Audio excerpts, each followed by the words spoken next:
मैंने कहा मेरे पति को मार दिया है, मुझे भी मार दो। उसने कहा तुम्हें नहीं मारेंगे, जाकर मोदी को बताओ।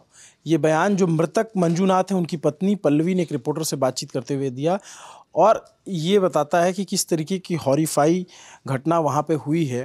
पहलगाम में जो आतंकी हमला हुआ उसमें अब तक का जो बड़ा अपडेट आ रहा है, रात के तकरीबन जब हम वीडियो रिकॉर्ड कर रहे हैं 8:15 बज रहे हैं, तब ये सूत्रों के मुताबिक और कमोबेश कई सारे चैनलों पे ये चल चुका है कि 25 से ज़्यादा लोगों की वहाँ पे हत्या की गई है। आतंकवादियों ने बहुत बड़े आतंकी हमले को अंजाम दिया है। पहलगाम अनंतनाग ज़िले में पड़ने वाला एक बड़ा टूरिस्ट स्पॉट जो बाहर से जाने वाले सैलानियों के लिए एक बहुत ही आकर्षक जगह मानी जाती है, जहाँ पे बहुत सारे मिडोज़ हैं और बहुत सारी सीनरी के लिए लोग रुकते हैं। ये अब तक का मेरी जानकारी में इस तरीके का हमला बीते कई सालों में ऐसा देखने को नहीं मिला कि किसी टूरिस्ट स्पॉट पर पर्टिकुलर जाकर के टूरिस्ट को इस तरीके से मारा गया है। तो रात का जो अपडेट है, जब हमने पहला वीडियो किया तो हमें ये सूचना थी कि एक व्यक्ति की हत्या की गई है, 12 लोग घायल हैं, लेकिन अब धीरे धीरे जानकारी जो छन कर आ रही है वो 25 से ज़्यादा लोगों की हत्या होने की बात बताई जा रही है। अभी रात का क्या अपडेट है, विपिन जी हमारे सहयोगी हैं, वहाँ पे तमाम एजेंसियाँ एक्टिव हो गई हैं। अभी का अपडेट ये है कि गृह मंत्री अमित शाह निकल चुके हैं, दिल्ली से श्रीनगर के लिए रवाना हो चुके हैं। वो रात में, देर रात या सुबह तक घटनास्थल तक जाएंगे। विपिन जी क्या अपडेट है? जी, लेटेस्ट अपडेट यही जो सूत्रों के हवाले से जानकारी मिल रही है कि 25 से ज़्यादा लोग इसमें मृतक हो सकते हैं और घायलों की संख्या भी जो है वो 20 से ज़्यादा बताई जा रही है। अभी इसके अलावा अमित शाह जो हैं वो रवाना हो गए हैं श्रीनगर के लिए, उनके साथ साथ LG मनोज सिन्हा भी हैं और वो लोग भी रवाना हो गए। लगातार जो है अपडेट्स, अभी संख्या कोई भी क्लियर, मृतकों की संख्या, घायलों के नाम आए हुए हैं। विनो भट्ट गुजरात से, S बालचंदू महाराष्ट्र से, अभिजवन राव कर्नाटक से हैं, संतरू हैं तमिलनाडु, उड़ीसा से साहसी कुमारी हैं, डॉक्टर परमेश्वर हैं, मानिक पाटिल, रेनू पांडू, ये कुछ घायलों के नाम अभी भास्कर जो है, ये कई मीडिया रिपोर्ट्स हैं जो बता रही हैं। तो ये अभी जानकारी हमारे साथ। जो अभी ये घटना हुई है पहलगाम में, ये किस जगह पे पर्टिकुलर कौन सी जगह थी जहाँ पर ये अटैक हुआ था और वहाँ पे क्या डिप्लॉयमेंट हो रखा है? विपिन जी थोड़ा उस पर अगर आप बता सकें तो। देखिए, जो घटना है वो ये पूरा पहलगाम में बेताब वैली के पास का इलाका है और उस वैली का नाम भी अगर मैं आपको बताऊं तो एग्जैक्ट मैं नाम आपको बता देता हूँ। कुल मिला के आप ये समझिए कि जैसे कोई व्यक्ति कश्मीर जाता है, घूमने जाता है, टूरिस्ट जाता है, तो श्रीनगर जाता है तो सबसे पहले या तो पहलगाम जाता है या तो गुलमर्ग जाता है। हमने फिल्मों में, कहानियों में, किताबों में, तमाम जगहों पे इसके बारे में देखा सुना है, लेकिन इस तरीके की घटना अभी तक पहले कभी नहीं देखने को मिली कि हाँ पहले अमरनाथ यात्रियों को अटैक किया गया, आर्मी या CRPF के कॉन्वॉय पर अटैक किया गया। इन तमाम घटनाओं के बीच ऐसा कभी नहीं देखा जाता था कि पर्टिकुलर टूरिस्ट स्पॉट पे जाकर के मारा गया। बैसरन घाटी के अंदर ही अटैक हुआ पूरी तरीके से, घुड़सवारी कर रहे थे जितने पर्यटक थे, उस वक्त गोली मारी गई है। मतलब वो जो मिडोज पे जहाँ पे, जी सिद्धांत जी क्या अपडेट आ रहा है इस पे? अपडेट्स ये है कि जैसे ये अटैक हुआ है तो बीते कुछ वर्षों में, ख़ासकर साल 2019 के बाद जब धारा 370 को निष्प्रभावी किया गया और वहाँ पे एक बड़ा फैक्टर इसके बाद ओपन हुआ कि वहाँ पे नॉन लोकल कश्मीरी जाके बस सकते हैं। एक बहुत बड़ा सेंटिमेंट डेवलप हुआ है एक नेशनल लेवल पे और इससे कुछ बड़ी संख्या में कुछ लोगों ने आसपास के इलाकों में कश्मीर में ज़मीनें ली, मकान ख़रीदे और वहाँ पे रहना, गुज़र बसर करना शुरू कर दिया।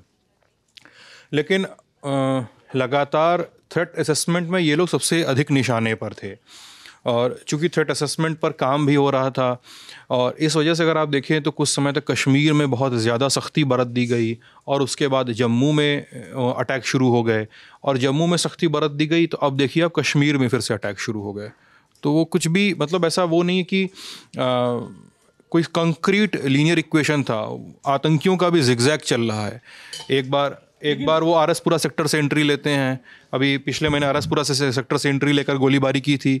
इस बार ये फ्रेश लॉट है, ये पुराना लॉट है, ये किसी को पता नहीं है। तो ये अभी जांच पे चल रही है चीज़ें। लेकिन सिद्धांत ये एक पैटर्न है ना, अभी इससे पहले हमने देखा कि सुरक्षा बलों के कॉन्वॉय पे या सुरक्षा बलों के ठिकानों पे या फिर उनके रिहाइश पे अटैक हमने अब तक देखा है, या फिर कई बार देखा कि भाई अमरनाथ यात्रियों को निशाना बनाया गया या चलते फिरते किसी टूरिस्ट को गोली लगी। लेकिन इस तरीके से टारगेट करके कि पर्टिकुलर उस जगह पे जाना जहाँ पे टूरिस्ट हैं, जहाँ पे लोग, आप सोचिए कि सामान्य व्यक्ति जैसे कहीं बैठ के मैगी खा रहा है, कोई भेलपूरी खा रहा है, और अचानक से लोग आते हैं और नाम पूछ करके मारना शुरू करते हैं। तो ये एक पैटर्न बिल्कुल अलग है। नहीं, टूरिस्ट साइट पे तो अटैक हुए हैं पहले, है ना, लेकिन टूरिस्ट साइट पे या जहाँ पर भी इतना तसल्ली बख्श तरीके से अटैक पहली बार हुआ है कि उसने, जिसने भी फायर किया है वो आके नाम पूछ रहा है और फिर वो फायर कर रहा है, वो नाम पूछ रहा है फिर फायर कर रहा है। जो इनपुट्स हैं, और मतलब अभी तक भी अपुष्टि है उनकी, मैं अभी भी वेरीफाई करने की कोशिश कर रहा हूँ। धर्म को चेक करने के तमाम तरीके अपनाए गए। अगर मैं इसकी छूट लूँ कि कोई किस समुदाय से है, इसको वेरीफाई करने के लिए उन्होंने लोगों के प्राइवेट पार्ट्स चेक किए। इस तरह के इनपुट्स आ रहे हैं, शुरुआती इनपुट्स है, अभी इनमें बहुत सारी लेयर जोड़ी जानी है और बहुत सारा इसमें फिर से वेरिफिकेशन अभी होना बाकी है कि प्राइवेट पार्ट्स चेक करके वेरीफाई किया गया उनके धर्म के बारे में। एक इनपुट ये भी है कि इसमें अब वहाँ पे जो तमाम यूनिट्स पोस्टेड हैं तमाम इलाकों में, वो अपने यहाँ रहने वाले, अपने इलाके में रहने वाले नॉन लोकल्स कश्मीरी की, या सॉरी नॉन कश्मीरी लोकल्स की लिस्ट बना रहे हैं। जो कश्मीरी, मान लीजिए यूपी बिहार से कोई भी व्यक्ति जाकर यूपी बिहार जाके वहाँ बस गया हाल फिलहाल के वर्षों में, तो उसकी लिस्ट बना रहे हैं क्योंकि वो थ्रेट में सबसे ऊपर हैं। इसके अलावा टीआरएफ का एंगल तो ऑब्वियसली आपको पता ही होगा कि द रेजिस्टेंट फोर्स नाम का एक प्रॉक्सी बना, जिसमें लश्कर के ही इनएक्टिव ऑपरेटिव्स जो थे वैली में, घाटी के इलाके में, वो लोग एक्टिव हो गए वहाँ पे। तो ये बहुत दिनों से सोए हुए थे, कोई एक्टिविटी नहीं हो रही थी, लश्कर की वजह से लश्कर को भी ब्लॉक कर दिया गया था। तो फिर इन्होंने कश्मीर में ही अलग अलग इलाकों में एक बड़ा बेस बना लिया अपना और उसको टीआरएफ नाम दे दिया। अभी भी ये संचालित होता है सीमा पार से ही, लेकिन ऑपरेशन का जोन इनका कश्मीर ही है। ख़ासकर अगर आप कुछ अटैक्स देखें, जो बड़े बड़े अटैक्स हुए हैं साल 2023 में, साल 2024 में, जम्मू के रीजन में, जो आपका चिनार कोर के अगर इलाके में आए या वाइट नाइट कोर के इलाके में आए, हर जगह अटैक में टीआरएफ का नाम रहा, क्योंकि टीआरएफ ने, उनका ये ऑपरेटिव रहा कि यंग लोगों को लेंगे और यंग लोगों के हाथ में बंदूकें देना और बंदूकें देखना एक बहुत एक कल्चरल किस्म का एक सिंबल बन गया आतंकियों के बीच में। एक वो लफड़ा था। इसमें एक बड़ा लफड़ा है कि जो टूरिस्ट साइट पे आप अटैक की बात कर रहे हैं, ये बात किसी से छुपी हुई नहीं है कि जब भी टूरिस्ट साइट पे अटैक होता है तो एक लोकल इकॉनमी को बड़ी चोट पहुंचती है। और कश्मीर की एक बड़ी जनसंख्या जो है, बड़ी जनसंख्या तो नहीं कहेंगे, लेकिन एक जनसंख्या का एक हिस्सा जो है वो अभी भी आतंकियों की मदद करता है। ये बात तथ्य है। उसको इंटेल के लोग, आर्मी के लोग और तमाम लोग उसको OGW नाम देते हैं, ओवरग्राउंड वर्कर्स। वो उनको रहने की जगह देते हैं, खाना देते हैं, हथियार देते हैं, ड्रग्स देते हैं, तमाम इंटेल मुहैया कराते हैं। ये OGW भी नहीं चाहता है कि टूरिस्ट साइट पे अटैक हो। टूरिस्ट साइट पे अटैक होने से बहुत दिनों तक व्यापार ठप हो जाता है। तो ये अटैक, इस अटैक के बाद खासकर अनंतनाग, पहलगाम वाला जो इलाका है, वहाँ पर क्या होगा, ये बड़ी सोचने वाली बात हो गई है। क्योंकि बिल्कुल, मैं अपना अनुभव बताऊं, मैं पिछले साल कश्मीर गया था ऐसे एज अ टूरिस्ट घूमने के लिए। तो मैं लगभग कई ज़िलों में गया, कुपवाड़ा गया, सोपोर गया, बांदीपुरा गया, केरन गया, तमाम जगहों पे गया, ये अनंतनाग भी गया। तो मैं आराम से जाता था, वापस आ जाता था, तो एक बेफिक्री रहती थी कि हाँ अब ठीक है, अब जो है चीज़ें उतनी बुरी नहीं है, आप टूरिस्ट के तौर पे जा सकते हो। लेकिन जिस बात को सिद्धांत ने कहा कि ये टूरिस्ट का मनोबल तोड़ेगा, और ये जो पूरी इकॉनमी कश्मीर की चलती है, बहुत बड़ी इकॉनमी है जो कश्मीर की टूरिज़्म के दम पे चलती है, वो इफ़ेक्टेड होने वाली है। क्योंकि पिछले साल टूरिस्ट की संख्या के लिहाज से देखा जाए तो कश्मीर में रिकॉर्ड टूटा था, बहुत बड़ी संख्या में सैलानी पहुंचे थे। लेकिन इस अटैक के बाद तमाम टूरिस्ट डेस्टिनेशन इफेक्ट होने वाले हैं। तमाम जितने इलाके हैं जहां पे सैलानी जाते हैं, उन पर जाने वालों की संख्या पे प्रभाव ज़रूर पड़ने वाला है, क्योंकि ये हमला बिल्कुल भी सामान्य नहीं है। इस तरीके का हमला आमतौर पे देखा नहीं जाता है, ये बिल्कुल ही अलग है। और जो बात कह रहे थे कि लोग नहीं चाहते कि उनका टूरिज़्म इफेक्ट हो, तो इससे सीधे टूरिज़्म इफेक्ट होने वाला है। बहुत ब्रूटल, बहुत ही घातक और बहुत ही खतरनाक हमला हुआ है। इस तरीके का हमला आमतौर पे, और एक सवाल जो रह जाता है वो ये कि सुरक्षा एजेंसियों का यहाँ फेलियर भी है, क्योंकि इस तरीके का हमला होता है टूरिस्ट स्पॉट पे, और अगर गोली चलती है, 25 लोग मारे जाते हैं, तो ज़रूर उन्होंने, अगर वो नाम पूछ के मार रहे थे तो टाइम लिया था।